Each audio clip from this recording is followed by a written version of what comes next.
Hello दोस्तों, कैसे हैं आप। हमारी आज की कहानी है परदेसी प्यार। अगर ये कहानी आपको पसंद आए तो प्लीज़ इस वीडियो को लाइक शेयर और मेरे चैनल को सब्सक्राइब जरूर करिएगा। चलिए जानते हैं इस कहानी के बारे में। आपको मेरी यह प्रेम कहानी थोड़ी फिल्मी लगेगी।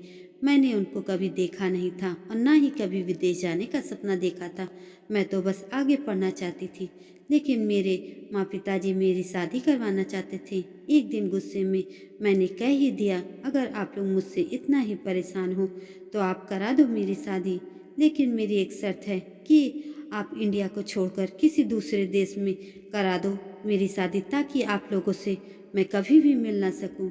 जैसे ही मैंने हाँ कहा, अगले दिन हमारे घर बुआ जी एक रिश्ता लेकर आ जाती हैं, और वह भी विदेश का लड़का था। मैंने लड़के को बिना जाने समझे गुस्से में हाँ कर दी, और तो और मैंने फोटो देखना भी ठीक नहीं समझा। माता पिता ने बात आगे बढ़ाई तो पता चला कि लड़का एक डॉक्टर है जो कि हॉलैंड में रहता है। अगले सप्ताह लड़के वालों का फ़ोन भी आ गया। मन में बहुत डर था कि एक तो लड़का डॉक्टर और मेरे से बिल्कुल भी अलग।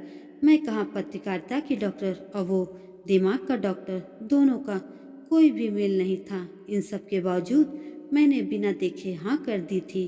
कुछ भी नहीं सोचा था कि कैसा होगा, काला गोरा या फिर लंगड़ा लूला। फिर भी मैंने हाँ कर दिया था। मैंने सोचा कि अब तो ओखली में सिर दे ही दिया है तो मूसलों से अब क्या डरना। एक दिन मैंने लड़के की माँ से फ़ोन पर बात किया और फिर लड़के से बात किया। जब उसने पहली बार मुझे फ़ोन पर हेलो बोला, वैसे ही उसने मुझे अपने अंदर मानो वशीभूत कर दिया था। आगे उसने क्या बोला या कहा मैंने सुना ही नहीं। उस लड़के की आवाज़ सुनते ही जैसे मेरे मन का डर पूरी तरह से छू मंतर हो गया, और उसी समय से मुझे उससे प्यार हो गया। फिर उसके बाद 6 महीनों तक हम दोनों के बीच फ़ोन पर ही बात होती रही, लेकिन अभी तक हम दोनों के बीच कोई भी मुलाकात नहीं हुई थी। हम दोनों एक दूसरे को अभी तक नहीं देखे थे। कुछ महीनों बाद वो अपने भाई के साथ भारत आया। तभी हमारी शादी की तारीख भी पक्की हो गई। सगाई के एक दिन पहले मैंने उन्हें देखा और शर्म और संकोच के मारे मुंह से कुछ बोल ही नहीं पाई। वो जैसे मेरे मन की बात समझ गया था। उसके बाद उसने सबसे पहले मेरे भाई से बात किया और फिर वह मुझसे बात किया। उस एक फ़ोन की बात से हमारा प्यार का सिलसिला ऐसा शुरू हुआ कि वह आज हमारी शादी के 10 वर्ष हो जाने पर भी कायम है। आज हमारी 2 प्यारी बेटियां हैं जो बिना कुछ कहे ही हमारी बातों को समझ जाती हैं। हम दोनों का जन्म भी एक ही दिन है, और इसलिए अभी तक हम यही मनाते हैं कि शायद भगवान ने ही हमें 2 अलग अलग देशों में पैदा करके भी एक साथ रहने के लिए बनाया है।